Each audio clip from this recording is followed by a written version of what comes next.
Night for nuts ಅಂತ. ಅಂದರೆ ನಾವು ನೈಟಲ್ಲಿ ನಟ್ಸ್ಗಳನ್ನ ಜಾಸ್ತಿ ಸೇವನೆ ಮಾಡಬೇಕು. ನೈಟಲ್ಲಿ ಕಾರ್ಬ್ಸ್ ತೊಗೊಂಡ್ರೆ, ಕಾರ್ಬೋಹೈಡ್ರೇಟ್ಸ್ಗಳು ಮತ್ತು ರಿಫೈನ್ಡ್ ಕಾರ್ಬೋಹೈಡ್ರೇಟ್ಗಳು ಅವನ್ನ ತೊಗೊಂಡ್ರೆ ನಮ್ಮ ದೇಹದಲ್ಲಿ ಡೆಫಿನೆಟ್ಲಿ ಹಾರ್ಮೋನ್ ಇಂಬ್ಯಾಲೆನ್ಸ್ ಆಗುತ್ತೆ, ಡೆಫಿನೆಟ್ಲಿ ವೆಯ್ಟ್ ಪುಟ್ ಆನ್ ಆಗ್ತಾ ಹೋಗುತ್ತೆ. ನೀವು ರೈಸು ತಿನ್ನೋದು ತಪ್ಪಲ್ಲ, ರೈಸ್ ತಿನ್ನಿ, ಬಟ್ ಮಧ್ಯಾಹ್ನ ಟೈಮಲ್ಲಿ ತೊಗೊಳ್ಳಿ. ರೈಸು, ಮುದ್ದೆ, ರೊಟ್ಟಿ ಆ ಥರ ಏನಾದರೂ. ನೈಟ್ಗೆ ಸ್ವಲ್ಪ ನಟ್ಸ್ಗಳ ಮೇಲೆ ಫೋಕಸ್ ಮಾಡಿ. ನಟ್ಸ್ ಅಂತಂತಂದರೆ ಯಾವುದಾದ್ರು ವೆರಿ ವೆರಿ ವೆರಿ ಇಂಪಾರ್ಟೆಂಟ್ ಆಗುತ್ತೆ. ಪಾಪ್ಯುಲರ್ ನಟ್ಸ್ಗಳನ್ನ ಒಂದು ರಿವೈಸ್ ಮಾಡ್ತೀನಿ. ಯಾಕಂದರೆ ನಮ್ಮಲ್ಲಿ ಒಂದು ಪೇಷೆಂಟು 95 kg ಇರೋರು, almost 91 kg, 4 kg weight loss ಆಗಿದ್ದಾರೆ ಇನ್ 2 months ಟೈಮಲ್ಲಿ. ಅವರು ಇಷ್ಟು ವರ್ಷ ಏನು ಟ್ರೈ ಮಾಡಿದ್ರು ಅವ್ರಿಗೆ ವೆಯ್ಟ್ ಲಾಸ್ ಆಗಿಲ್ಲ.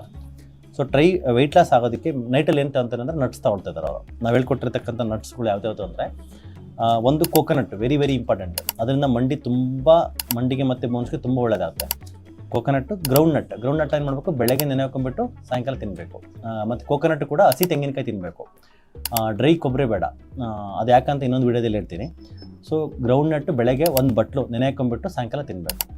ಕೋಕೋನಟ್ಟು, ಗ್ರೌಂಡ್ ನಟ್ಟು ಮತ್ತು ಕ್ಯಾಶ್ಯೂ ಮತ್ತು ಬ್ರೆಜಿಲ್ ನಟ್ ಬಂದು ನಮ್ಮ ದೇಹಕ್ಕೆ ಸ್ವಲ್ಪ ಥೈರಾಯ್ಡ್ ಇರ್ತಕ್ಕಂಥವ್ರಿಗೆ ಇರುತ್ತೆ, ಡೈಲಿ ಒಂದೊಂದು ಬ್ರೆಜಿಲ್ ನಟ್ಟು. ಮತ್ತು ಹ್ಯಾಸಲ್ ನಟ್ ಅಂತ ಬರುತ್ತೆ, ಅದರಿಂದನೂ ಬೆನಿಫಿಟ್ ಆಗುತ್ತೆ. ಮತ್ತು ವಾಲ್ನಟ್ ಬಂದು ನಮ್ಮ ದೇಹದಲ್ಲಿರ್ತಕ್ಕಂಥ ಲೈಕ್ ತುಂಬ ಗುಡ್ ಫ್ಯಾಟು ಎಲ್ಲದರಲ್ಲೂ ಅದು ತುಂಬ ಸಪೋರ್ಟ್ ಆಗುತ್ತೆ.